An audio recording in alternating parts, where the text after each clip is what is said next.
தந்தை தாயும் நீ என்னுயிர் துணையும் நீ சஞ்சலமது தீர்க்க வந்த தேசிக வடிவும் நீ உனையலால் மற்றொரு துணை காணேன் அந்த மாதியும் அளப்பரும் ஜோதியே ஆதியே அடியார்த்தம் சிந்தை மேவிய தாயுமானவனெனும் சிறகிரி பெருமானே ஆதியந்தம் காட்டாத முதலாய் எம்மை அடிமைக்கா வளர்த்து எடுத்த அன்னை போல நீதி பெரும் குருவாகி மனம் வாக்கு எட்டா நிச்சயமாய் சொச்சமதாய் நிமலமாகி வாதமிடும் சமய நெறிக்கு அரியதாகி மௌனத்தோர் பால்வெளியாய் வயங்கா நின்ற ஜோதியை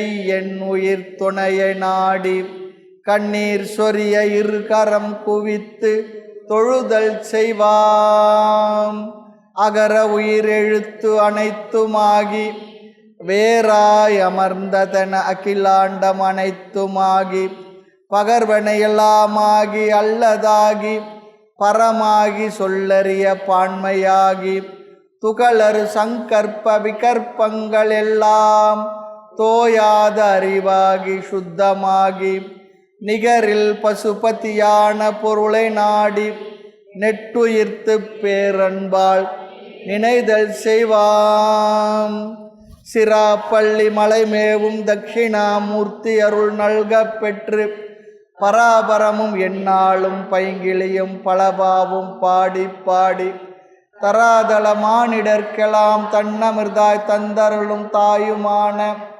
நிராமயனார் அருள் பெரிய கவிதையினால் பொருள் அதனை நினைந்து வாழ்வாம் தாயுமான நிராமயனார் அருள் பெரிய கவிதையினால் பொருள் அதனை நினைந்து வாழ்வாம். தாயுமான சுவாமிகள் பாடல்கள் 139வது வகுப்பு 15வது பாடல்.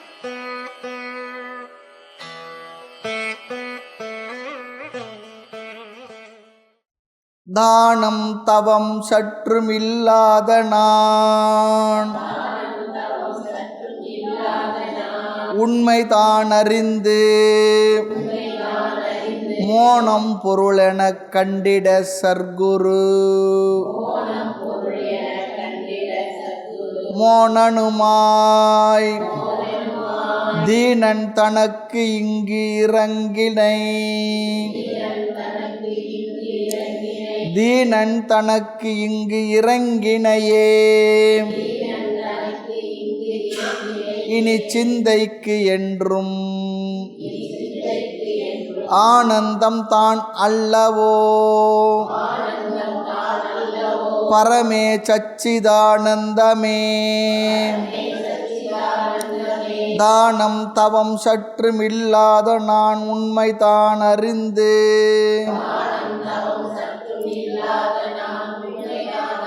மோனம் பொருளெனக் கண்டிட சர்க்குரு மோனனுமாய் தீனன் தனக்கு இங்கு இறங்கினையே இனி சிந்தைக்கு என்றும்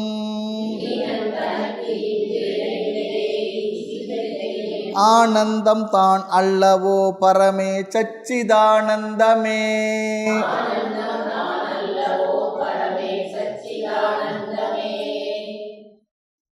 நற்குணங்கள் எதுவும் இல்லாத அடியேன் உண்மையை அறிந்து மௌன நிலை பொருந்த மௌன சர்க்குருவாக வந்து அருளினை என்று இந்த பாடலிலே இறைவனை பார்த்து அல்லது குருநாதரை பார்த்து சொல்லுகின்றார்.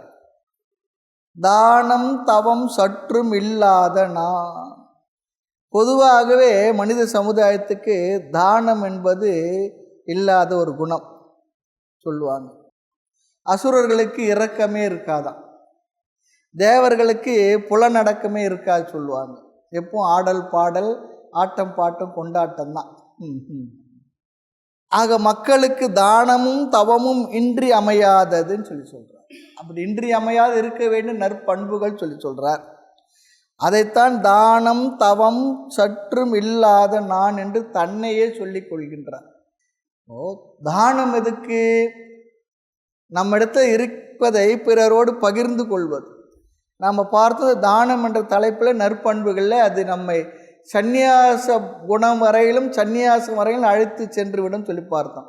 தானம்னா என்ன, எப்படி பண்ணணும், ஏன் பண்ணணும், அதெல்லாம் சொல்லி பார்த்து நம்ம பார்த்துருக்கணும். பெரிய அளவுக்கு 1 மணி நேரம் பேசியிருக்கோம். அது தானம் என்பது எந்த எதிர்பார்ப்புமின்றி நமக்கு நன்றி கூட சொல்வதற்கு தெரியாதவர்களுக்கு செய்வது, அல்லது கொடுத்துடுறது அவ்வளோதான், மறந்துடணும், ரெண்டாவது அதை நினச்சிக்கிட்டே இருக்கக்கூடாது. அதுதான் தானம் சொல்லி சொன்னோம். தானம் தவம் தர்மமும் சந்ததமும் செய்வர் சிவ ஞானம் தனை அணைய நல்லோர் பராபரமே. தாய்மனத்தான் சொல்கிறார். இந்த தான புத்தி நமக்கு வரணும். இந்த உலகத்தில் இறைவன் யாரையுமே எதுவுமே கொடுக்க முடியாதபடி படைக்கவே இல்லை. எல்லாராலும் ஏதாவது ஒன்று கொடுக்க முடியும். ஒரே ஒரு விஷயந்தான், என்ன? கொடுக்கணுன்ற மனசை தவிர வேற ஒன்றும் இல்லை. கொடுக்கணும், கொடுத்து பழக வேண்டும். என்ன கொடுக்கறது, எது கொடுக்கறது அவரவர்களுக்கு தனிப்பட்ட விஷயம். அவரவர்களுக்கு என்ன முடியுமோ அதை. என்னிடத்துல ஒரு தனமும் இல்லை, நான் எப்படி தானம் பண்ண முடியும்னு சொல்லி சொன்னால், மனசார பிரார்த்தனை பண்ணலாம், வாழ்த்தலாம். யாராவது சிரிச்சாங்கன்னா ஒரு சிரிப்பு தானம். அதுக்காக நான் சிரிப்பு தானம் தான் பண்ணுவேன், இருந்தாலும் கொடுக்க மாட்டேன் அப்படின்லாம் இல்லை. ஞாபகம் வச்சுக்கணும். ரொம்ப சுலபம் எது அதை மட்டும் எடுத்துக்கிறது, அப்படியும் இல்லை. கொடுக்கணும், மனசார கொடுத்து பழகணும். இல்லை என் வீட்டில் இருக்க பிள்ளைங்களுக்கு மற்றவங்களுக்கெல்லாம் நான் கொடுத்துக்கிட்டு இருக்கேன்னா அது வேறு. அது நம்முடைய கடமை, நம்முடைய தர்மம், நம்ம கொடுக்க வேண்டியது விஷயம், அது வேறு. அது போக எதையுமே எதிர்பாராமல் புதுசாக இருக்கிறவங்களுக்கு, முன்ன பின்ன தெரியாதவர்களுக்கு ஏதோ ஒரு தேவை இருக்குது, தெரிஞ்சு அதை அவருடைய தேவையை அறிந்தும் கொடுக்கணும். அதுவும் ஒன்று இருக்குது. ஒரு படிப்புக்காக, கல்விக்காக கொடுக்கலாம், ஒரு மருத்துவத்துக்காக கொடுக்கலாம், அல்லது வயிற்று பசிக்காக கொடுக்கலாம். அந்த தேச அன்னதானம் பெருசாக சொல்லப்பட்டிருக்கின்றது. ஈதல் இசைப்பட வாழ்தல் அதுவன்றி ஊதியமில்லை உயிர்க்குன்னு சொல்லியிருக்கார். வரியார் கொன்று ஈவதே ஈகை, அதெல்லாம் சொல்லியிருக்கு. நல்ல சத்கைங்கரியங்களுக்கு, நல்ல விஷயங்களுக்கு, நல்ல செயல்களுக்கு, அதுக்கெல்லாம் கொடுத்து பழகுவது, அதான் தானம் என்பது ரொம்ப அழகாக சொன்னார். நிறைய இடத்துல தாய்மன்னர் பேசுகிறார். ஒரு 6 இடத்துக்கு மேலே இந்த வார்த்தையை உபயோகப்படுத்த தானம் என்ற சொல்ல பயன்படுத்துகிறார். காரணம், நம்ம இடத்துல இருக்கிறது இல்லை, கொடுக்கறது மனசு வரணும். அதுக்காக இல்லாதது கூட இடத்துல இருக்கிறதெல்லாம் கூட அப்படிலாம் சொல்லலை. அடுத்து கொடுக்கும் பொழுது அது பிறருக்கு பயன்படுவதாக இருக்கணும். நச்சிகேதனுக்கு ப்ராப்ளமே அது தானே. எல்லாத்தையும் கொடுத்து கடைசியில் பசுவெல்லாம் தானம் பண்ணுறார். தன்னோட பையனுக்காக வேண்டும் சொல்லி நல்லதெல்லாம் வச்சுட்டு வத்தல் தொத்தலாக இருக்க மாடெல்லாம் கொடுக்குறார். அப்போ அவன் பார்க்குறான், அவனுக்கு கொஞ்சம் தெரிஞ்சிருக்கு, சிறு பையனாக இருந்தால் கூட. அப்போ நமக்காக தான் இதெல்லாம் நமக்கு வேண்டும்னு வச்சிருக்கார். இது தப்பு இல்லையா, அது இந்த யாகத்தினுடைய தர்மம் இல்லையா அது சொல்லிட்டு கேட்குறான். அப்போ என்ன யாருக்கு கொடுக்க போகிறார், அதுதான் விஷயமே. ஏன் அப்பா அது தப்பு பண்ணுறார் சொல்லி தானம் சொல்கிறார். மக்களுக்கு தானமும் தவமும் இன்றி அமையாது இருக்க வேண்டியவர்கள். ஆகவே தானம் தவம் சற்றும் இல்லாத நான் சொல்கிறேன். என்னிடத்துல அது எதுவுமே இல்லைன்னு சொல்கிறார். தானமும் தவமும் தான் செய்வாராயின் வானவர் நாடு வழி திறந்திடும். யார் சொல்கிறது? அவ்வை பாட்டி. இன்றைக்கி அவ்வை பாட்டி வரல போல இருக்கு கிளாஸுக்கு. அவ்வை பாட்டி சொல்கிறாங்க. தானமும் தவம் அவங்களும் பயன்படுத்தியிருக்காங்க. சாஸ்திரங்களும் சொல்லப்பட்டிருக்கு, உபநிஷதங்களும் சொல்லியிருக்கு, கீதையிலும் பகவான் சொல்லியிருக்கு. அதே வார்த்தை இங்கே தாய்மலரும் உபயோகப்படுத்துகிறார். செய்து பார்த்தா தான் நமக்கு தெரியும். அதாவது நம்முடைய மோட்சம் என்ற அந்த பெருநிலையை அடைவதற்கு, மோட்ச சாம்ராஜ்யத்துக்கு வாயில்களாக இருப்பது தானம் தவம். ரெண்டுமே சேர்த்து சொல்கிறாங்க. தானம் தவம் தர்மம் சந்ததமும் செய்வர். எதற்குன்னா சிவஞானம் தனை அணைய நல்லோர் பராபரமே. சிவஞானத்தினை அடையணும்னு சொல்லி சொன்னால் இந்த ரெண்டும் பண்ணுன்னு சொல்கிறார். தவமும் என்ன சொல்கிறார். சிவஞானம்னா என்ன? மோட்சம் சொல்லி அர்த்தம். ஆத்ம தத்துவ ஞானம், பிரம்ம ஞானம் சொல்லி அர்த்தம். சந்ததமும் செய்வார்கள். அவர் என்ன முடியுதோ சொல்வார், கொடுப்பாங்க. எதற்கு? சிவஞானத்தை அடைவதற்கு. எங்கே கொண்டு வச்சுட்டார் பாருங்க. நம்முடைய எல்லா கர்மாவிலும், எல்லா செயல்களிலும், எல்லா பூஜைகள் ஹோமங்களிலும் தானம் இருக்குது. சார்த கர்மத்திலோட தானம் இருக்கும். அது இந்த விசேஷமாக சில க்ஷேத்திரங்களில், சில நல்ல நாட்களில், சில தீர்த்தங்களில் அது தானம் கொடுங்கன்னு சொல்லுவாங்க. நிறைய இருக்குது, பார்க்கலாம். அப்படி செய்கிறது இன்னும் அதிகப்படியான பலனை கிடைக்கும் என்று சாஸ்திரமானது சொல்லி இருக்கின்றது. ஆக ஞான உண்மைகளை அறிந்து, நான் என்கின்ற அந்த உண்மையை அறிந்து மோனம் பொருள் என கண்டிட, தானம் தவம் சற்றும் இல்லாத நான் உண்மைதான் அறிந்து சொல்றார். உண்மை என்றால் ஞான உண்மைன்னு சொல்லி போட்டுடுறார் இந்த உரையாசிரியர். ஞான உண்மை சொல்லி சொன்னால் நான் யார் என்கின்ற உண்மையை அறிந்து சொல்லி அர்த்தம். நான் யார், ஆமாம், நான் என்ற சொல்லுக்கு உரிய உண்மையான அர்த்தம் என்ன? நான் என்றுமுள்ள நித்தியமான ஆனந்த ஆத்மஸ்வரூபம். கடைசியில் சொல்கிறார் பாருங்க, சச்சிதானந்தமே சொல்கிறார் பாருங்க. அதுதான் சத்து சித்தாகவும் ஆனந்தமாக இருப்பது எதுவோ அதுவே நான். சத்தியம் ஞானம் அனந்தம் பிரம்ம யோ வேதம் நிகிதம் குகாயம் பரம் யோ மண், தைத்திரி சொல்கிறது. ஆக ஞான உண்மைகளை அறிந்து, உண்மையை அறிந்தால் என்ன, ஞானம் வந்தால் என்ன வரும்? மோனம் பொருள் என. மோனம் என்பது ஞான வரம்பு. ஞானம் நம்முள் குடிகொண்டால் என்ன வரும்? மோனம் சித்திக்கும். பட்டினத்தாருக்கு பேய் கரும்பு எங்கே இனிக்கிறதோ அங்கே உனக்கு மோட்சன்னார். முக்திக்கு வித்தான மோன கரும்பு வழி தித்தித்திட விளைந்த தேவை பராபரமே சொல்கிறார். பேய் கரும்பு என்பது கரும்பை போல இருக்கின்ற ஒன்று இனிப்பு இல்லாதது, சாதாரண வளைஞ்சு கிடக்கும். அது எங்கு உனக்கு சுவைக்குமோ இனிப்பாக இருக்குமோ அந்த இடத்துல உனக்கு மோட்சம் சொன்னால் என்ன அர்த்தம்? ஞானம் எங்கு உனக்கு நிஷ்டையாகுமோ அப்போ உன்னுடைய மனதில் மோனம் வந்துவிடும். மௌனம் என்றைக்கு சித்திக்கின்றதோ அன்றைக்கு உனக்கு மோட்சம் அப்படி சொல்லி அர்த்தம். என்ன பண்ணுறோம்? தாயும் அது பட்டினத்தார் கையில் ஒரு கரும்பு கொடுத்துட்டு பட்டினத்தார் கையில் உள்ள கரும்பு பாட்டு வேறு எழுதி வச்சுட்டோம். இதெல்லாம் ஒரு அடையாளம், சிம்பாலிக். அதெல்லாம் அந்த அடையாளம் உணர்த்துகின்ற உண்மை என்ன நம்ம தெரிஞ்சுக்கணும். மோனம் பொருள் என கண்டிட சர்க்குரு மோனனுமாய். எனக்கு குருநாதர் எப்படி உணர்த்தினார்னா, அவரும் மௌன குரு தான். எந்த இடத்துல வாய்ப்பு கிடைக்குமோ அங்கெல்லாம் தன்னுடைய சத்குருநாதரை மௌன குருவை எடுத்துட்டு பேசிடுவார். மோன குருவளித்த மோனமே ஆனந்தம் ஞான நிலையுமது நானும் அது என்றறிந்தேன் பூரணமே அப்படி ஒரு இடத்துல பேசுகிறார். என்னை நான் பூரணனாக உணர்ந்து கொண்டேன். பூரணனாக என்னை உணரும் பொழுது அங்கே என்ன இருக்கு? மௌனம் குடி கொண்டது. சித்த மௌனம், செயல் வாக்கெல்லாம் மௌனம், சுத்த மௌனம் என்பால் தோன்றின் பராபரமே. சுத்த மௌனம்னா மனமானது முழுவதுமாக அமைதியை பெற்று விட்டது. பகவான் கீதையில் சொல்கிறால பராம் சாந்தின்னு சொல்கிறார் பாருங்க. முழுமையான நிறைவான அமைதி, கூடுற குறையிறதெல்லாம் இல்லை. ஆமாம், முழுமையான அமைதி. ஆமாம், அதுதான் மோட்சம், அதுதான் மௌனம். அந்த மௌனம் வந்துடுமா? அந்த மௌனம் வந்த பிற்பாடு உலகத்தில் வாழ்ந்துக்கிட்டு இருப்பான், அதெல்லாம் விஷயம் வேறு. ஆனால் ஞானம் நமக்கு சித்தித்து விட்டால், நான் ஆத்மா என்ற அறிவில் நாம் நிலை பெற்று விட்டால் நம்முடைய மனதில் வருவது முழுமையான அமைதி. எங்கே நிம்மதி சொன்ன அமைதி, பேரமைதி, முழு அமைதி. அந்த அமைதியை கூட்டவும் முடியாது, குறைக்க முடியாது, யாராலும் டிஸ்டர்ப் பண்ணவும் முடியாது. அப்படி மனதில் அமைந்து விடும். அதுக்கப்புறம் மனசு அங்கே இங்கே அதிகது அதெல்லாம் ஒன்றும் இல்லை, அவ்வளோதான். இருக்கிற இடமே கைலாயம் தான், இருக்கிற இடமே கேதார்நாத் தான், இருக்கிற இடமே பத்ரிநாத் தான், இருக்கிற இடமே அமர்நாத் தான். இந்த நாம் இருக்கிற இந்த மண்ணுக்கு இல்லாத புனிதம் உலகத்தை வேற எங்கேயும் இல்லை, வேற எங்கேயும் இல்லாத புனிதம் இங்கே இல்லாமல் போகலை. அந்த அறிவும் வந்துடும். வந்த ஒரு பாடு என்னென்னா, அடிக்கடி ஒரு பாட்டு சொல்லுவேன், சிவகர் சித்தர் பாடல். செய்ய தெங்கில இளநீர் சேர்ந்த காரணங்கள் போல் ஐயன் என்னுள்ளம் புகுந்து கோயில் கொண்டனன். ஐயன் என்னுள்ளம் புகுந்து கோயில் கொண்ட பின் வையகத்து மாந்தர் முன்னோ வாய் திறப்பதில்லையே. மரம் நல்லா 20 அடி உசரம் இருக்குது, கீழே இருக்குது, அது தண்ணி கூட விடலை. ஏதோ நம்ம குளிக்கிற தண்ணி மற்ற சாக்கடை தண்ணி தான் போகிறது. அது அந்த நீரை எப்படி கொண்டு போய் தேங்காயில் சேர்த்து வச்சுதோ அதுபோல் இறைவன் என்னுள்ளே நிறைவாக முழுமையாக அமர்ந்து விட்டான். நீ தான் நான் தான் நீ என்று எனக்கு நன்கு புரியும்படி உணர்த்தி விட்டான். அதன் பிறகு அந்த அறிவும் என்னிடத்தில் நிலை பெற்று விட்டது. நிலை பெற்ற பிறகு எனக்கு உலகத்து மக்கள் பேசுறதுக்கு விஷயமே இல்லை, வார்த்தையே இல்லை. ஐயன் என்னுள்ளும் புகுந்து கோயில் கொண்ட பின் வையகத்து மாந்தந்து. புகுந்துன்றது பிரவேச சுருத்தின்னு சொல்லிட்டு பிருகதாரண்ய உபநிஷத்தில் ஒன்று இருக்குது. கடவுள் உள்ளே நுழைந்தார். அது எப்படி நுழைந்தார்னு பெரிய ஒரு விசாரம் இருக்குது. உங்களுக்கு தைத்திரத்தில் கேட்டிங்கன்னா தெரியும், பேசியிருக்கேன். இப்போ தான் பேசியிருக்கேன், போன வகுப்பில் வந்திருக்குன்னு நினைக்கிறேன். பிரவேச சுருத்தி எப்படி உட்கார்ந்தார் சொல்லி. ஒரு வீடு கட்டி உள்ளே போகிறா போல வேறு எப்படி அப்படின்னா அது வேறு இது வேறு தானே அப்படிலாம் வரும். கடைசியில் ஆத்மாவாக இருக்கிறாருன்னு சொல்லி முடிச்சிருப்பாங்க. அதுபோல் இங்கே ஐயன் என்னுள்ளம் புகுந்து கோயில் கொண்ட பின் என்ன இல்லை வையகத்து மாந்திரம். ஏன் சாமி பேசலைன்னா, பேசுறதுக்கு என்ன இருக்குப்பா, நல்லது வாழ்க நல்லா சொல்லி அனுப்பிக்கிட்டே இருப்பாங்க. பேசுறதுக்கு அங்கே விஷயமே இல்லை. விஷயம் இல்லைன்னா வார்த்தையும் இல்லை.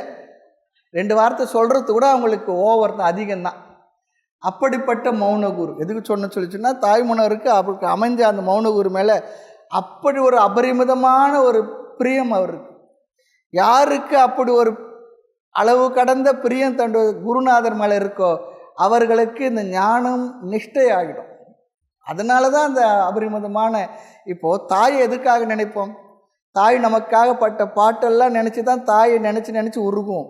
அதுபோல் குருநாதரை எதுக்கு நினைப்பேன்னா, இந்த ஞானத்தை கொடுத்து நம்ம நிறைவுபடுத்தினார், நிறைச்சார், எவ்வளோ நேரம் எடுத்துக்கிட்டார், எவ்வளோ பார்த்தார் நம்முடைய இல்லை நமக்காக எவ்வளோ விஷயங்கள் எல்லாம் இவனுக்கு புரிய வைக்கணும்னு சொல்லி முயற்சி பண்ணியிருப்பார். அது யார் பண்ணுற வேலை? இந்த காலத்து நேரம் பிள்ளைங்களுக்கு நேரம் கொடுக்குறது அம்மா அப்பாவுக்கு முடியல, அதுவே பெருசாக இருக்குது. அவ்வளோ நேரத்தை கொடுத்து நமக்கு சொல்லி கொடுத்தார் சொன்னால் அந்த சொல்லி கொடுத்த குருவுடைய வேல்யூ நமக்கு புரியணும், அந்த நாலேஜுடைய வேல்யூ நமக்கு புரியணும். அதே குருவுக்கு சிஷ்யருக்கு மேலே ஒரு உயர்ந்த ஒரு மதிப்பு இருந்தால் தான் உட்கார வச்சு அதெல்லாம் சொல்லி கொடுத்துக்கிட்டு இருப்பேன். என்ன இவருக்கு ஏதாவது சொல்லி கொடுத்து போப்போ அப்படிலாம் இல்லை. அதெல்லாம் 2 பேருக்கு இருக்க ஒரு பெரிய ஒரு இணக்கம். 2 பேர் மேலே 2 பேரும் ஒரு வேல்யூ இருக்கும். அதனால தான் அந்த அறிவை கொடுக்குறார். ஒரு உயர்ந்த உத்தமமான ஒரு குருவிற்கு அல்ல அந்த குருவை பேச வைக்கக்கூடிய சக்தி யாருக்கு இருக்குன்னா, நல்ல உத்தமமான சிஷ்யனுக்கு தான் இருக்குது. அந்த சிஷ்யனுக்காக வாய் திறந்தா உண்டு, இல்லைன்னா திறக்க மாட்டார். பேச வேண்டிய அவசியமே இல்லை. சாஸ்திரம் சொல்லியிருக்கு, நல்ல ஒரு சிஷ்யன் உங்களிடத்து தத்துவ ஞானத்தை சொல்லி கொடுங்கன்னு சொல்லி கேட்டால் அவன் தகுதியானவனாக இருப்பதாக நீ உணர்ந்து கொண்டால் பிறகு அவனுக்கு இந்த ஞானத்தை சொல்லி கொடுத்து தான் தீரணும், சொல்லி கொடுத்து தான் தீருவார்னு சொல்லியிருக்கு. ஞான சர்க்குருவை கண்டு நன்றாக வணங்கினானே சொல்கிறது. கோஷபாச பின்னலை சின்னமாக்கி குருவே என்ன ஈடேற்றல் வேண்டும் என்றான். அப்படி பணிந்தவனுக்கு என்ன பண்ணார்? அவனை அமர வைத்து அவனை தடவி கொடுத்து சந்நிதி இருத்தி அவன் முகத்தை பார்த்து இரு அவனுக்கு ஆறுதல் பண்ணி பிறகு அவனுக்கு சாஸ்திர விஷயங்களை சொல்லி கொடுத்தாரு. ஆக அந்த மோனம் பொருள் என கண்டிட சர்க்குரு மோனனுமாய், அவனும் மௌனத்தில் தான் உணர்த்தினார். மௌன வியாக்கியா சொல்கிறோம் பாருங்க. தட்சிணாமூர்த்தி மௌனமாக இருந்தார், பேசலை, அவர்களுக்கும் புரிய வைத்தார். அது அவருடைய உயர்ந்த நிலையை காட்டுது. மௌனத்தில் நம்ம இப்போ ரமண மகரிஷி விஷயத்தில் பார்க்குறோம், நிறைய நேரம் அமைதியாக உட்காந்துட்டு வந்துடுவாங்க, அவங்களுக்கு புரிய வேணும் புரிஞ்சலான்னு சொல்கிறாங்க. அப்படி சொல்லும்போது நமக்கு என்ன புரிஞ்சுது? ஒன்றுமே புரியல. அந்த லெவலுக்கு போனால் தான் நமக்கு புரியும் அப்படின்னு யாரும் சொல்லுவாங்க. அப்படி சில உணர்த்துதல்கள் சிலருடைய சந்நிதி மாத்திரமே, அவருடைய சாநித்தியத்திலே சில நேரத்தில் வகுப்புகள் கூட சில சந்தேகங்களோடு வருவோம். நம்ம சந்தேகத்துக்காக வகுப்பு இருந்தால் போல் சில நேரம் நம்ம ஃபீல் பண்ணுவோம், பேசியே இருக்க மாட்டோம் 2 பேரும். அதெல்லாம் நடக்கிறது தானே. அப்படி இருக்கும்பொழுது அந்த உணர்த்துதல் நிச்சயமாக கிடைக்கும். இன்றைக்கி வாய் திறந்து பேசினாலே புரியல, எங்கே சாமி மௌனமாக இருந்தால் புரியுது. 1000 முறை சொன்னாலும் ஓர்கிலே ஓமன ஓ கெடுவாயின்றார். பேசினாவே புரியல, பேசாத என்ன புரிய போகுது சாமி. ஆனால் ஒன்று என்ன தருங்க, பேசாத மௌன குருவாக இருக்க சாமி தான் மவுசு தாச்சு, ஞாபகம் வச்சுங்க. அவரை சுற்றி இருக்கிறவங்க நிறைய பேர் அவரை பற்றி நிறைய கதைலாம் விடலாம். சில நேரத்தில் வாய் திறந்தால் தான் வம்பு, அவர் தன்னை வெளிப்படுத்திக்குவார், இவ்வளோதானான்னு சொல்லிட்டு. அதுவும் இருக்குது, நிறைய விஷயங்கள் இருக்குது. ஆக ஞான வரம்பாகிய மோனம் வாய்த்த பிறகு ஆனந்த நிலை தானே, ஆனந்தம் தானே, வேறு என்ன இருக்குது? ஏனென்றால் நான் ஆனந்தமாக இருப்பதைத்தானே ஞானம் சொன்னது. நீ ஆத்மாவும் ஆனந்தமும் வேறு இல்லை. மோன குருவளித்த மோனமே ஆனந்தம் ஞான நிலையமது நானும் அதுன்றார் தாய்மன்னர். அழகாக அந்த வார்த்தைகள்லாம் உபனிஷத்து கீதை எல்லாம் படித்து ஆத்ம ஞானத்தை படிச்சு இந்த வார்த்தைகள்லாம் தாய்மன்னர் பார்க்கும்போது அழகாக சொல்லிடுறார். ஞான நிலையமது நானும் அது, நான் தான் அது ஆனந்தமே என்றறிந்தேன் பூரணமே, அதுதான் பூரணம். நல்ல வார்த்தைகள்லாம் போடுறார். அது ஞான வரம்பாகிய மோனம் வாய்த்த பிறகு ஆனந்தன் தானே. ஆதலினால் தீனன் தனக்கு இங்கு இறங்கினையே. தீனன் சொல்லிச்சுன்னா ஒரு வகையானது பரிதாபத்துக்குரியவன். அதனால இறைவன் தீன தயாளன், தீனபந்து, தீன ரட்சகன் அப்படிலாம் சொல்கிறோம் இல்லையா பகவானே. தீன தயாளன், தீனபந்து, தீன ரட்சகன், பக்தவச்சலன், பரந்தாமன், அதெல்லாம் நிறைய சொல்கிற வார்த்தைகள் இருக்குது. அதுபோல் தீனபந்து, தீனர்களுக்குன்னா ஆதரவற்றவர்களுக்கு, திக்கற்றவர்கள் தெய்வமே துணை சொல்கிற தீனனேன். தீனன் சொன்ன ரொம்ப இறக்கத்துக்கு உரியவன், நீ இறக்கப்பட்டு என்னை இறங்கி வந்து எனக்கு அருள வேண்டிய நிலையில் நான் இருக்கின்றேன். தீனன் தனக்கு இங்கு இறங்கினையே. அடுத்து பாருங்க, இனி சிந்தைக்கு என்று ஆனந்தம்தான் அல்லவோ. இனி என்னுடைய புத்திக்கு நன்றாக உண்மை உணர்ந்த பிறகு என்னோட புத்தியில் இனி ஆனந்தம் தானே, இதுக்கு மேலே என்ன இருக்கு, ரொம்ப ஆனந்தம் தான் அல்லவோன்னு சொல்கிறார். இனி எனக்கு ஆனந்தம் தான். இறைவன் உயர்ந்தவைகள் எல்லாவற்றுள்ளும் ஒளிமிக்கவனாக உயர்ந்தவனாக இருப்பதனால் சத்தும் சித்தும் ஆனந்தமும் ஆகிய பொருள் ஆதலினாலும் பரமே சச்சிதானந்தமேன்னு சொல்கிறார். பரமேன்ற உயர்ந்தது, தெய்வாம்சம் புரிந்து அதுக்கு மேல் ஒன்று இல்லாது. அது எப்படிப்பட்டதுன்றா சத்து சித்து ஆனந்தமாக இருப்பது, சச்சிதானந்தமாக இருப்பது, சத்தியமாகும் ஞானமாகும் அனந்தமாகும் ஆனந்தமாக இருப்பது எதுவோ அதுவே. அதான் பிரம்மத்தினுடைய லட்சணம். அது தானே ரொம்ப அழகாக சொல்கிறார். சச்சிதானந்தமுமே என்று அருளினார். அடுத்து 16வது பாடல். எனக்கோர் சுதந்திரம் இல்லை அப்பா, எனக்கு எய்ப்பில் வைப்பாய், மனக்கோது அகற்றும் பரம்பொருளே, என்னை வாழ்வித்திட நினக்கே பரம், நின்னை நீங்காத பூரண நீள் கருணை,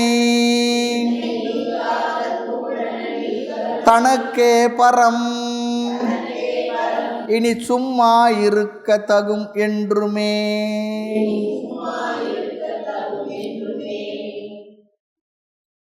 இறைவன் ஒருவனே சுதந்திரன், மற்ற ஜீவர்கள் எல்லாம் பரதந்திரர்கள். தன்னை ஜீவனாக நினைச்சால் நாம் என்ன, பரதந்திரன். பரதந்திரன்னா கட்டுப்பட்டவன் சொல்லி அர்த்தம். இறைவன் ஒருவனே சுதந்திரன், இண்டிபெண்டன்ட். நம்மெல்லாம் டிபெண்டன்ஸ் தான்.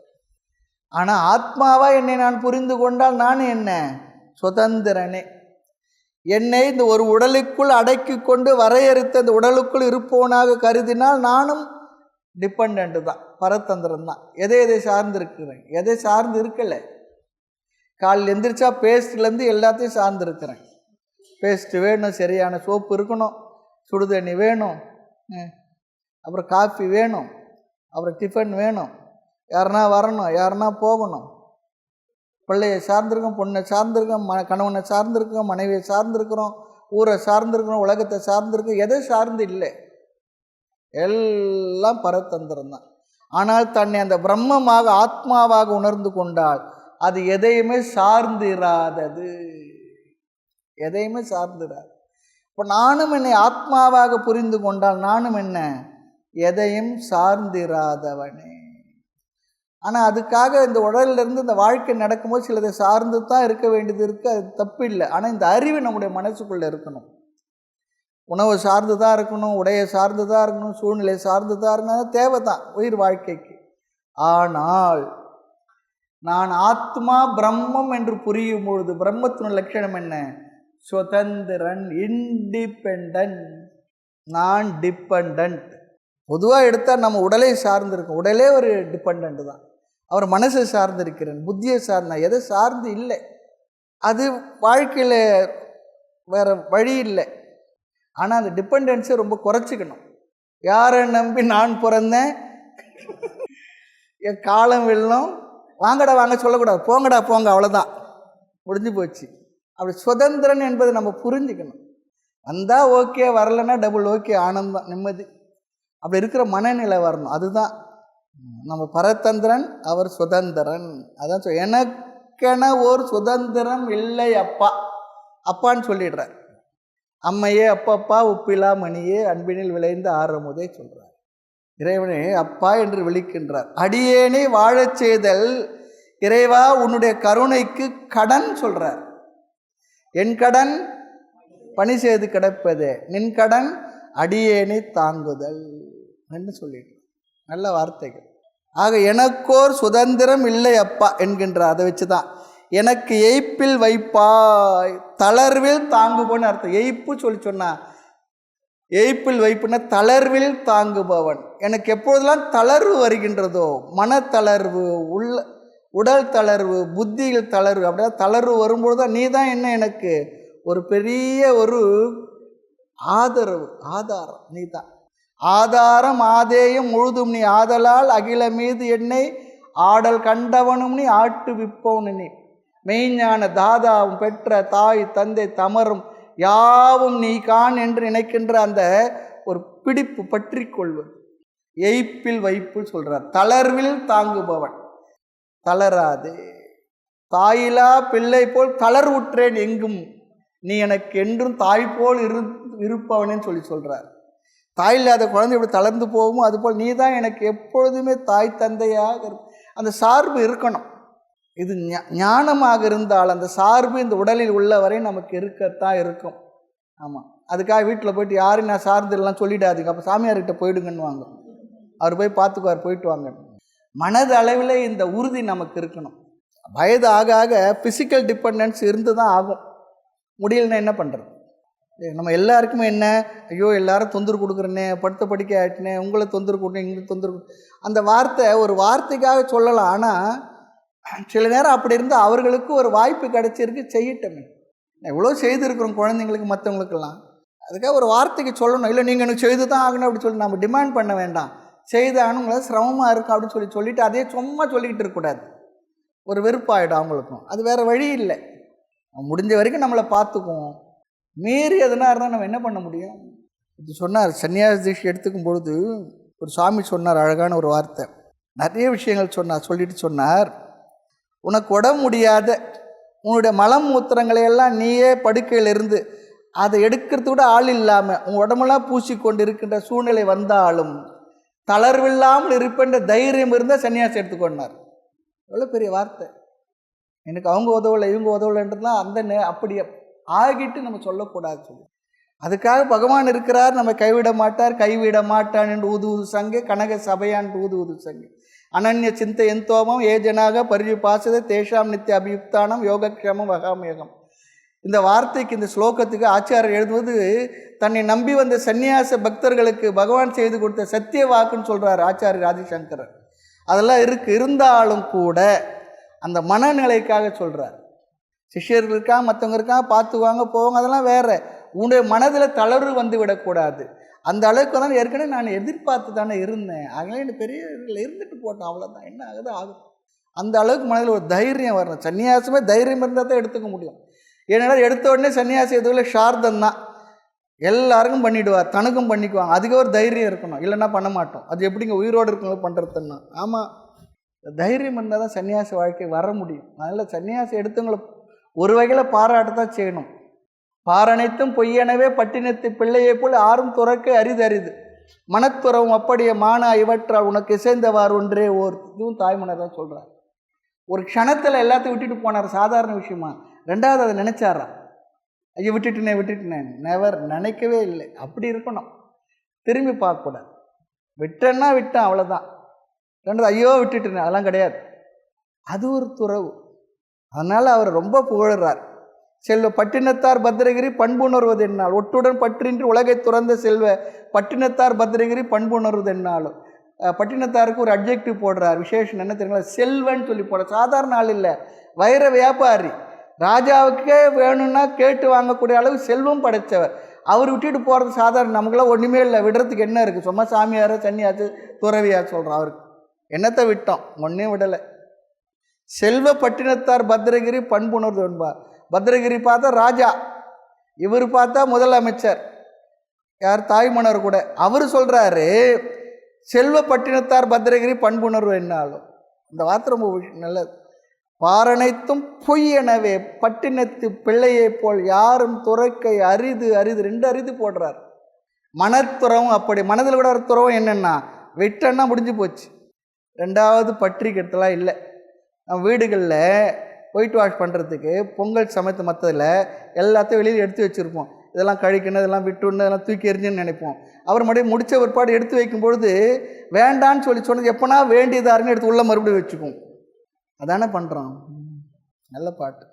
எதுக்கு சொன்னேன்னு சொன்னால், எனக்கோ சுதந்திரம் இல்லை அப்பா, எனக்கு எய்ப்பில் வைப்பாய் தளர்வில் தாங்குபவன். மனக்கோது, கோது என்றால் குற்றம். ஆமாம், மனக்கோது, மனதில் குற்றம் இல்லாமல், துயரமும் சஞ்சலமும் மனத்துக்கு உரியது ஆதலின், அதனால் துயரம்னாராம். துயரம் என்னென்ன, சஞ்சலம்லாம் மனதுக்குரியது தான், ஆத்மாவுக்குரியது இல்லை.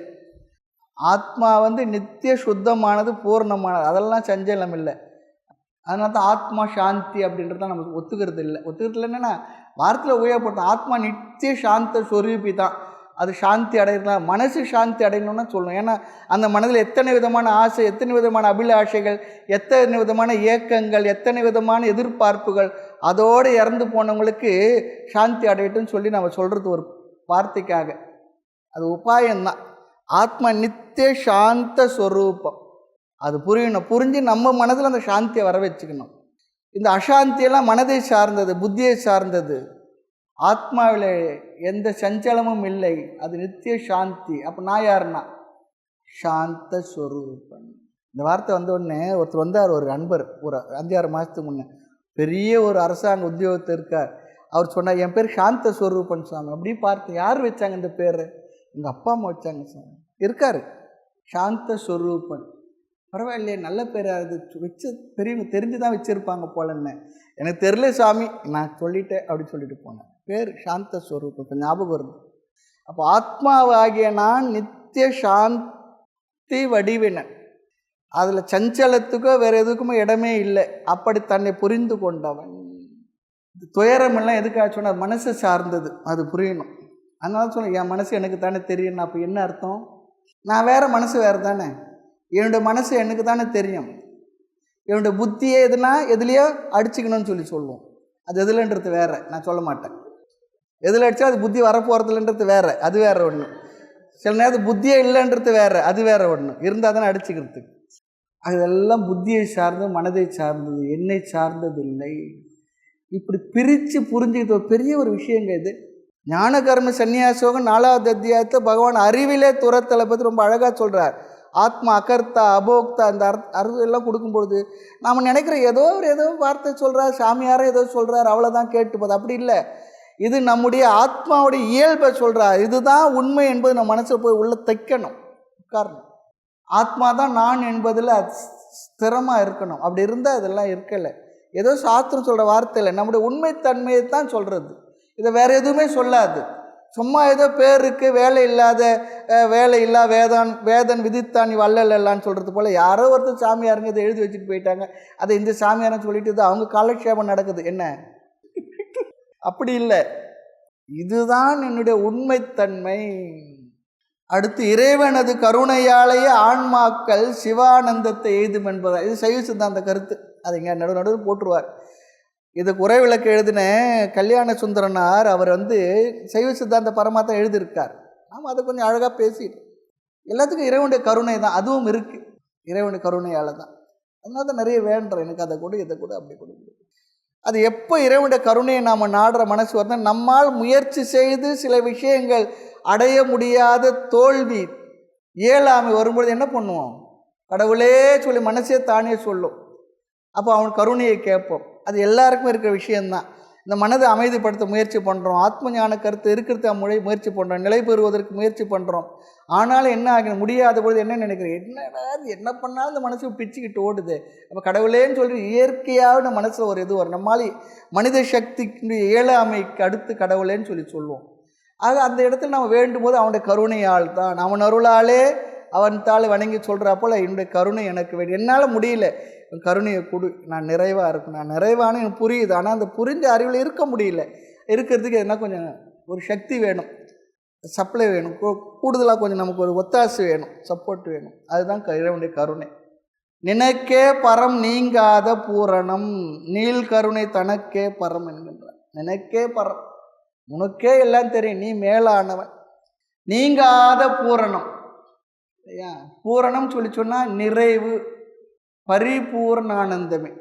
பரிபூரணம், பூரணனா போதும், நிறைவு, குறைவிலா நிறைவு. ஆனால் பரிபூர்ணானந்தம் ஒரு இடத்துல போடுறார் தாய்மொழி. பார்க்குமிடம் எங்கும் ஒரு நீக்கமர நிறைகின்ற பரிபூரண ஆனந்தமே. ஆனந்தத்தை சேர்த்துடுறார். பூரணம் சொல்லிச்சுன்னா நிறைவு, முழுமையான நிறைவு. பூர்ணமத்தை சொல்கிறோம் பாருங்க. எவ்வளவு எடுத்தாலும் என்ன, அது பூர்ணமே. 100 ரூபாயில் 1 பைசா எடுத்தாலும் 100 ரூபாய் இல்லை. என்ன சொல்கிறார், 100 ரூபாயில் 100 ரூபாய் எடுத்தாலும் இந்த அது மறுபடியும் 100 ரூபாய் தான் இருக்குன்னார். ரொம்ப நல்லதாக போச்சு. அப்படி எதுனா ஒரு அக்கௌண்ட் ஓப்பன் பண்ணி தாங்க, எனக்கு ஏடிஎம் மிஷின் ஒன்று கொடுங்க.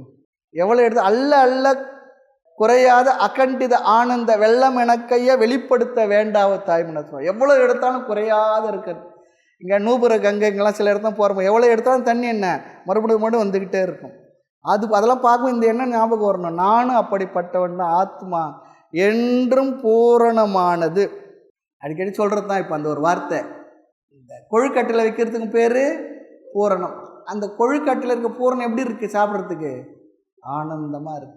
சின்ன வயசில் இந்த பிள்ளையார் சதுர்த்தி மற்றதெல்லாம் வந்தால் அம்மா பூரணம்லாம் செய்து வச்சுட்டு மாவெல்லாம் செய்து வச்சு அதை எடுத்து உள்ளே வைக்கிறது உட்காந்துட்டு இருக்கும் கொழுக்கட்டு. நான் நைஸாக போய் நான் உனக்கு ஹெல்ப் பண்ணுறேம்மா அப்படின்னு சொல்லி உட்காந்துட்டு கொஞ்சம் நேரம் பொறுத்து பார்த்தா பூரணம் தீர்ந்து போய்ட்டுருக்கும், மாவு மட்டும் இருக்கும். நீ ஹெல்ப் பண்ணது போதும், போயிட்டு வாங்கிடும்.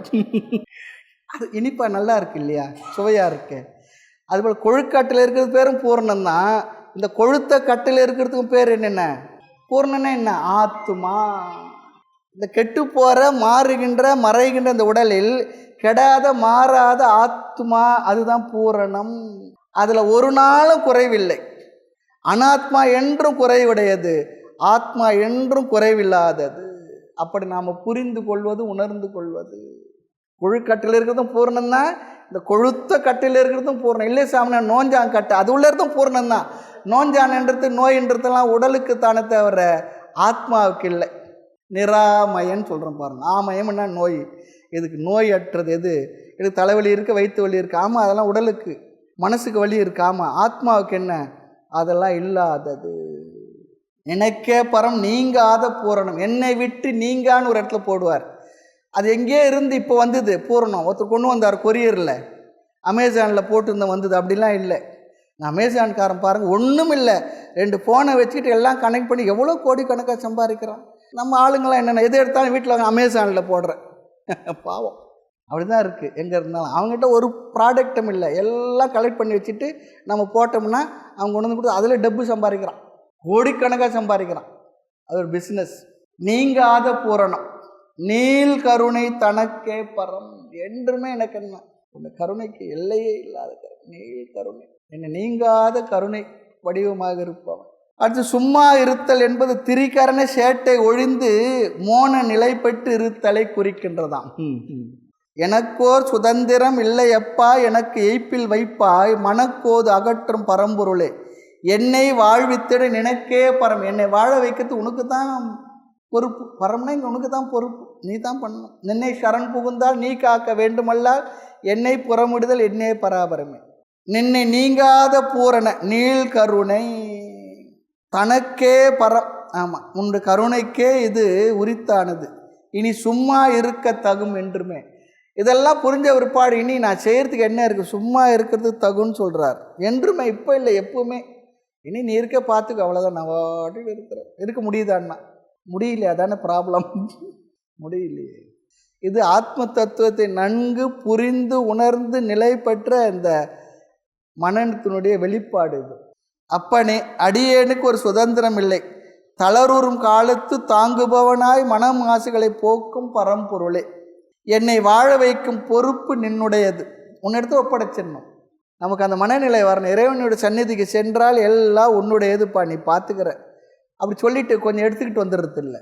எல்லாம் உன்னுடையதுனா உன்னுடையது தான்.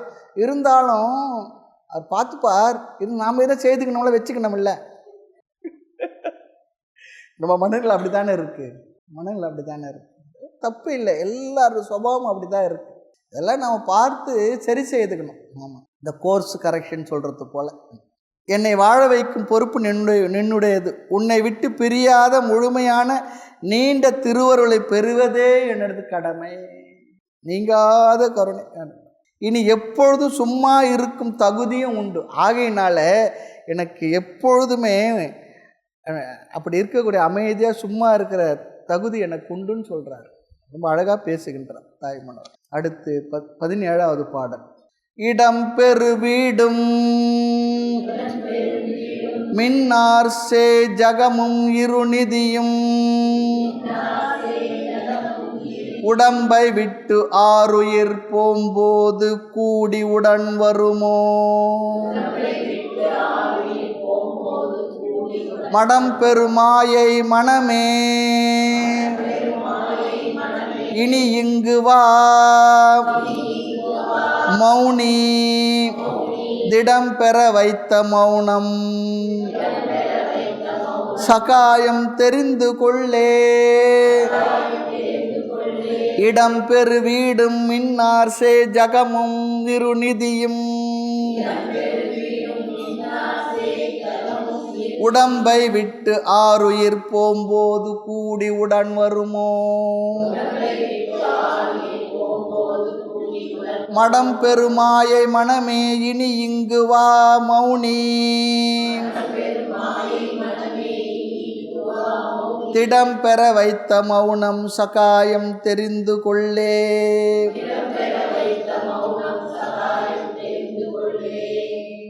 நம்முடைய இறுதி காலத்தில் ஒரு வார்த்தை போட்டுறார், கடினமாத்தார். சாங்காலத்தில் மரணம் வரும் காலத்தில் பிறவிகளுக்கு இந்த ஜீவர்களுக்கு ஆதரவு மௌன நிலையே உதவி செய்யும் சொல்றார். மௌன நிலை, மௌனம் சகாயம் தெரிந்து கொள்ள. ஏன் மௌனம்? எப்போ யாருக்கு மௌனம் வரும்? ஞானம் வந்தால் மௌனம் வந்தாச்சு. அதுதான் நமக்கு சகாயம் என்றார். அமைதியாக எந்த சூழ்நிலையிலும் எந்த நிலையிலும் உடல் நோய் உற்றாலும் விழுந்து கடந்தாலும் யாரும் உதவவில்லை என்றாலும் ஞானத்தினால் மனம் என்ன ஆகும்? மௌனமாக அமைதியாக இருக்கும். அதுதான் சகாயம், அதுதான் பெற வேண்டியதுன்னு சொல்கிறார். அதுதான் உதவி செய்கின்றார். இல்லை என்றால் என்ன ஆகும்? இந்த தெளிவில் இல்லை என்றால் அந்த நேரத்தில் முச்சாணி கத்தி அதை பண்ணி இதை பண்ணி என்னன்னோ மனசு அப்படி அலைஞ்சிக்கிட்டு இருக்கும். இந்த சித்திரகுப்தம் சொல்லுவாங்க, சித்ராகுப்தன் சொல்கிறாங்க பாருங்க. அது நம்முடைய மனசில் இருக்கிற எண்ணங்கள்லாம் சித்திரமாக வந்து அது மனசில் மிரட்டிக்கிட்டு இருக்குமா. எல்லாம் நம்ம சித்தத்தை சம்ஸ்காரமாக பதிஞ்சிருக்கு. மெமரி கார்டில் எவ்வளோ ஜிபிலாம் கேட்காதுங்க, எல்லாம் உள்ள பதிஞ்சிருக்கு. அதெல்லாம் அந்த நேரம் வெளியே வருமா, கூத்தாடும், பழைய ஞாபகம்லாம் வரும். அந்த நேரம் தான் மாமியார் பிசாசு வந்து அங்கே நிற்கும். யமகாதக மருமகன் வந்து நிற்பான், சம்பந்தி வந்து நிற்பான், நம்ம பேச்சு கேட்காத பையன் வந்து நிற்பான். அதெல்லாம் தான் ஞாபகத்துக்கு வரும். இல்லை சில நேரத்தில் குருநாதர் வந்து நிற்பார், எதனா தொந்தரவு கொடுத்துருந்தா அவர் கூட வந்து பேயாட்ட நிற்பார். நல்லதுக்காக வந்து நிற்கலாம், ஏதோ வந்து நிற்கும். அவங்கவுங்களுக்கு யார் எதிரியோ அவங்க வந்து நிற்பாங்க, வேற ஒன்றும் இல்லை. சொல்லுவாங்க, சார் அங்கே வந்து நிற்கிறான், இங்கே வந்து நிற்கிறான், வான் கூப்பிட்றான், போன் கூப்பிட்றான். சரி நல்லது தானே, வரேன்னு சொல்கிறதுக்கு மனசு வரலையே, ஏன் பயப்படணும்? கூப்பிட்டாரு இது கூட கூப்பிட்டாரு. என்ன பண்ண? அது துண்டு இருந்துன்னா துண்டை வரி தோளில் போட்டு வா போகலான்னு இருப்பா. கொஞ்ச நேரம் என்னென்னு நிறைய விட்டுட்டு வந்திருக்கேன், என்ன பண்ணுறதுன்னா அதெல்லாம் கிடையாது, நீ வா எனக்கு அடுத்த வேலை இருக்குது. அதை எமன் ஓலை வந்தால் சொல்ல உத்தரம் உண்டோன்னு சொல்லி கேட்குறாரு. மற்ற ஓலைக்கெல்லாம் லெட்டருக்கெல்லாம் பதில் போடலாம், அட்வொகேட் வச்சு ஆடிட்டர் வச்சு இன்கம் டேக்ஸுக்கு வந்தால். எமன் ஓலை வந்தால் பதிலே போட முடியாது. வா நீ ஒட்டுறதெல்லாம் இல்லை, கையோட கூட்டு. சாங்காலத்தில் மௌன நிலையே நமக்கு உதவி. மனதில் பெறுகின்ற அந்த அமைதி இருக்கு, பராம் சாந்தி, அதுதான் பெற வேண்டியது. அமைதியாக அது நமக்கு கிடைக்கணும். அமைதினா எதனால் கிடைக்கும்? நான் என்றுமுள்ள நித்தியமான ஆனந்த ஆத்மாவுடைய சொரூபம் சாந்த வடிவினன். தாய்மொழி வச்சு சாந்த வடிவினன்னு சொல்கிறார். பொறுமையால் துளங்கும் மெய்யன்னு சொல்கிறார். அந்த சாந்தமான புரிஞ்சுக்கிட்டால் நம்ம இடத்துல சாந்தி வந்துடும் இல்லையா? பிற்பாடு என்ன சூழ்நிலையும் வாட்டும் இருந்துக்கிட்டு இருப்போம். அது எந்த காலத்து எவ்வளோ காலமும் எப்படியோ சரி, ரொம்ப கடினம்தான் அதெல்லாம் வர்றது. விசாலமான வீடும், இடம் பெரு வீடும்னா விசாலமான வீடுன்னு சொல்கிற பெரிய வீடு. இந்த காலத்தான் பார்க்குற சில பேர்லாம் கட்டுற வீட்டெல்லாம் பார்த்தா இதெல்லாம் பெருக்கி தொடச்சி வைக்கிறதுக்கு கூட அவங்களுக்கு ஆள் இருப்பாங்களா தெரியல. அந்த காலம் சிறுக கட்டி பெருக வாழ்னாங்க, இன்றைக்கி பெருக கட்டி சிறுக வாழறாங்க. துடைக்கிறதுக்கு கூட ஆள் இல்லை, ஏதோ பணம் இருக்குன்னு கட்டிடுறோம், அது விஷயம் வேறு. துடைக்க முடியல, தூசு வருது, அது வருது, கட்டிட்டு நம்ம என்ன பண்ணுறோம்? கொஞ்சம் உடம்புல பலம் இருக்க வரைக்கும் பண்ணுறோம். அப்புறம் யாருன்னா நமக்கு ஆளுங்களை வச்சு பண்ண அதுங்க சரியாக பண்ணாதுங்க. சாமியாருக்கு இதே தான் ப்ராப்ளம். அங்கே தூசு இருக்குது, இங்கே தூசு, அங்கே பாரு, இங்கே பாரு. அவங்களுக்காக வரணும், இயல்பில் வரணும். அது ஏன் இங்கே, இது ஏன் இங்கே கேட்டுக்கிட்டே இருக்கிறோம். அங்கே ஏன் இலை இருக்குது, இங்கே ஏன் இலை இருக்குது, அதை பாரு, இதை பாரு. பொறுப்புக்காக சொல்கிறோம், அவ்வளோதான். அதுக்காக நமக்கு ஒன்றும் பெரிய விஷயம் இல்லை. ஆத்மாவாகினான் நித்த சுத்த ஸ்வரூபம். இது அழுக்கிறது வருது பாருங்கப்பா, இதெல்லாம் எடுத்து வைங்க, இதெல்லாம் ஒழுங்காக, அவ்வளோதான். விசாலமான வீடுன்னு சொல்கிறார். அந்த காலத்தெல்லாம் தெருவிலேருந்து பின்னால் 2 கட்டு வீடு, 8 கட்டு வீடு, 10 கட்டு வீடு சொல்லுவாங்க. பின்னால் தோட்டம் வரைக்கும் இந்த தெருவில் இருந்தால் அந்த அடுத்த தெருவில் போய் முடிகிற வீடுலாம் இருக்கும். இந்த காலத்தில் அப்படிலாம் இல்லை. 2 சென்டில் வீடு கட்டுறது இப்போ முடியல. கட்டிட்டு அதை சுத்தமாக வைக்க முடியல. வயது ஆக நம்மளாலே முடியல. கொஞ்ச நாள் மனசு சரி போ, அவ்வளோதான். பிள்ளைங்களாம் நம்ம கூட இருக்க போகிறதில்ல.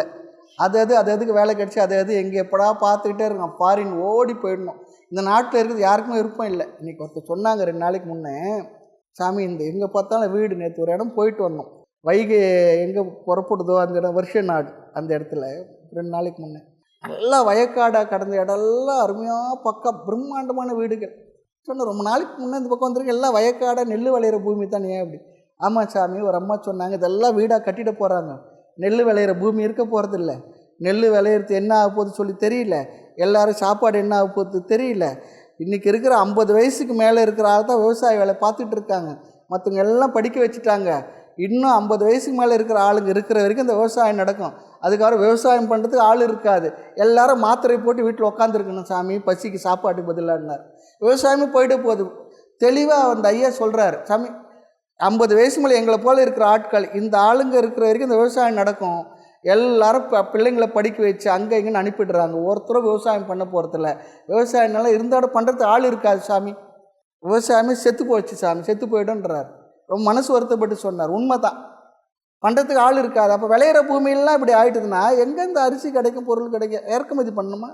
எந்த ஒரு நாடு தன்னுடைய உணவுக்காக இன்னொரு நாட்டை சார்ந்து இருக்குதோ அது தொலைஞ்சதுன்னு அர்த்தம், அழிஞ்சதுன்னு அர்த்தம்.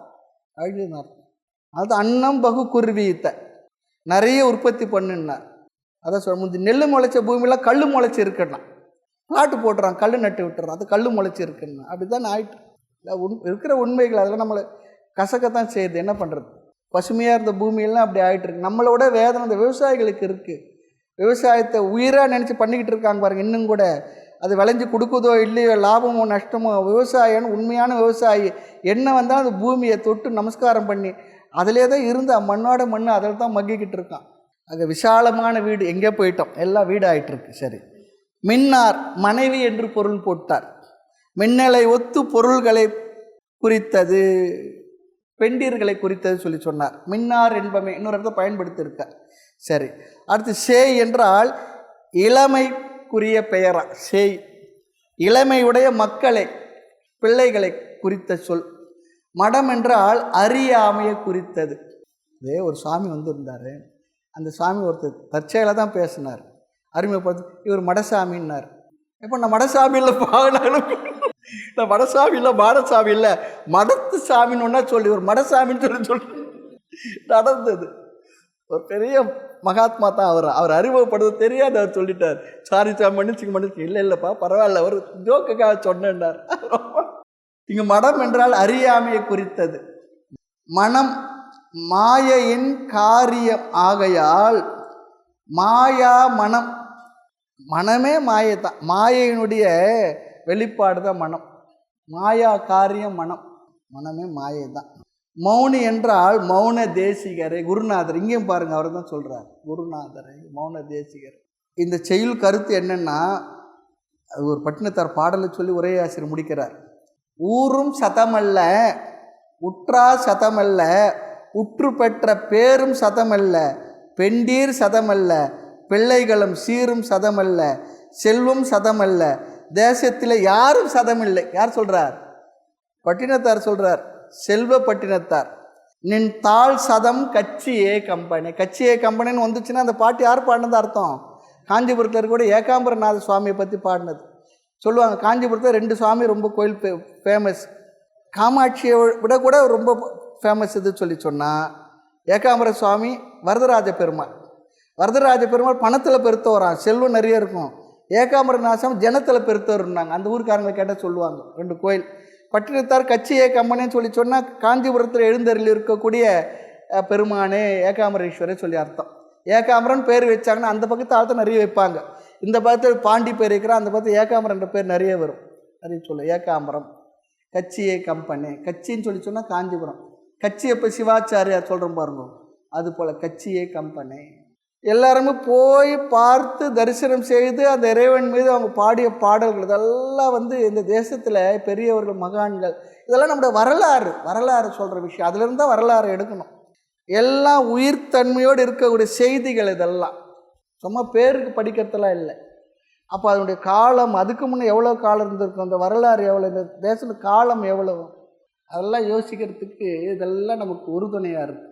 கட்சி ஏ கம்பநாதனே ஏகாம்பரேஸ்வரனே, அறியாமை நிறைந்துள்ள மாயை வசப்பட்ட மனமே, இங்கே என் அருகில் வா, கிட்ட வான்னு கூப்பிடுறார். வந்து அடிச்சுட்டு போகிறார், பயப்படுது என்ன தெரியல.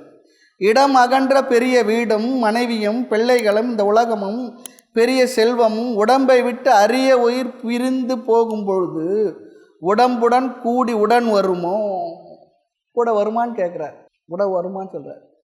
சொல்லுவார், நிஷா நாட்டிய பாளையமும் கூட வரும் துணையோ கூராய் பராபரன்னு சொல்லுவார். ஒரு பாட்டு பராபர கண்ணியில் தான் பாட்டு தட்டி ஞாபகம் இல்லை. ஆமாம், நாடும் நகரும் நிஷா நாட்டிய பாளையமும் கூட வரும் துணையோ கூராய் பராபரமே. என்னென்னவோ இருக்குது, அதான் என் கூட வருமான்றார். எல்லாம் விட்டுட்டு தான் போனோம், எல்லாம் அங்கங்கே விட்டுட்டு தான் போனோம். இன்னொரு பாட்டு தாய்மன்னர் இது பட்டினத்தாரில் இருக்குது. பையன் என்ன பண்ணான்னா வீடு வரை உறவு பாட்டு பாடினார் பாருங்க. அதுக்கு பட்டினத்தார் பாடலில் ஒன்று இருக்குது. பையன் வந்து இப்போ சொந்தக்காரெலாம் வீடு வரை தானே, அப்புறம் என்னென்னா மனைவி வந்து அந்த தெரு வரை தானே, அப்புறம் வந்து காடு வரை யாருன்னா பையன், அவரை வந்து குடம் உடைச்சிட்டு என்ன பண்ணுறார், திரும்பி பார்க்காத ஓடிட்டு பின்னால் வந்துட போகிறார், போயிடுன்றார். கடைசியில் எது துணை செய்த பாப புண்ணியம் இரண்டுமே சொன்னார். அதை வச்சு தான் நம்ம கண்ணதாசன் எழுத பாட்டு வீடு வரை உறவு இங்கே போடுவாங்க. யாருன்னா ஒருத்தர் போயிட்டாங்கன்னா அந்த பாட்டு போட்டால் யாரும் மண்டையை போட்டாங்கன்னு அர்த்தம். வீதி வரை மனைவி, காடு வரை பிள்ளை, கடைசி வரை யார். அதுக்கு இன்னொருத்தர் பாட்டு எழுதினார், வீடு வரை லேண்ட்லைனு, வீதி வரை கார்ட்லெஸ்ஸு, காடு வரை செல்லு, கடைசி வரை பில்லுன்னுட்டார். பில்லு பேசிக்கிட்டே இருங்க, யார் வீட்டு பைசா தெரியல, அவன் போடுறான். ஆமாம், நெட்டு போயிடுச்சுன்னா என்ன பண்ணுறாங்க, மறுபடியும் போடு, அங்கே வாங்க இங்கே வாங்க, எல்லாம் பசங்க தெரிஞ்சிச்சு, நமக்கு தான் தெரியல. முடிஞ்சு போச்சுன்னா அதோட விட்டுடுறோம். அதுக்கு என்ன பண்ணுது, ஃபோன் பண்ணி சொல்லி எனக்கு அனுப்பி கொடு கொஞ்சம், நீ யூஸ் பண்ணலன்னா.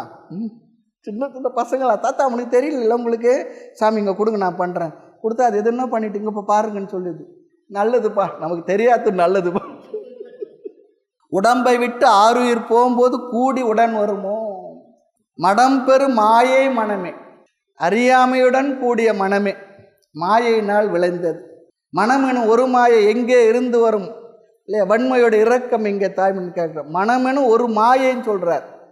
அண்ட பகிரண்டமும் மாயா விகாரம், அதுலேருந்து வந்தது தானே மனமும் மாயை தானே, அது புரியணுமே. மடம் பெறும் மாயை மனமும், இனி இங்கே வா நீ, மௌனி திடம்பர வைத்த மௌனம். மௌனி இருக்கான் என் குருநாதர் நமக்கு உறுதியாக சொன்ன விஷயம் என்னென்னா மௌனம். மௌனம்னா இங்கே பிரம்ம ஞானம் அது கொடுத்துருக்கார். அது சகாயம், நமக்கு உதவி செய்த உபகாரம் செய்திருக்கார், சகாயம் பண்ணியிருக்கார். தெரிந்து கொள்ளே, நல்லா தெரிஞ்சுக்கோன்னு சொல்கிறார். நம்ம சொல்லுவோம் சில நேரத்தில், இங்கே பாரு தாத்தா பாட்டி உனக்காக அதை இதெல்லாம் பார்த்து வைத்த வாயை கட்டி, இந்த ஊரில் என்னது உங்காத துங்காத ஏதோ ஒன்று வைத்த வாயை கட்டி சேர்த்து வச்சுருங்க, பார்த்துக்க ஜாகிரதையாக வச்சுக்க சொல்கிறது போல் நமக்கு ஒரு சகாயம் பண்ணியிருக்கார். நீ அந்த ஆத்ம ஞானன்றது சொல்லி கொடுத்துருக்கார் சத்குருநாதர், நல்லா தெரிஞ்சுக்கோ, நமக்கு சகாயம் பண்ணியிருக்காருன்னு சொல்கிறார். நம்ம சகாயன்னு ஒரு IAS ஆஃபீஸர் இருந்தார் தெரியும், இப்போ கூட இதெல்லாம் டிவியில் அடிபட்டுக்கிட்டு இருக்கார். சரி, அவர் எப்படியோ இருக்கட்டும், சகாயம் தெரிந்து கொள்ளே சொல்லிட்டு. ஆக உடன் வருமோ, எனவே மௌனகுரு உறுதியாக சொன்ன மௌனமே துணை, பெரிய மௌனத்தின் வைப்பேன்னு சொல்கிறார் என்பதை தெரிந்து கொள்வாயாக. ரொம்ப அழகாக சொல்கிறார். நமக்கு அழகாக தெரியலையே, என்ன அழகோ தெரியல. மேலே விஷயங்களை அடுத்த வகுப்பில் பார்க்கலாம். மூர்த்தி எல்லாம் வாழி, எங்கள் மௌன குரு வாழி, அருள் வார்த்தை என்றும் வாழி, அன்பர் வாழி, பராபரமே. ஓம் பூர்ணமத பூர்ணமிதம் பூர்ணாத் பூர்ணமுதச்யதே பூர்ணஸ்ய பூர்ணமாதாய பூர்ணமேவாவசிஷ்யதே. ஓம் சாந்தி சாந்தி சாந்தி. ஹரிஹி ஓம் ஸ்ரீ குருப்யோ நமः. ஹரிஹி ஓம்.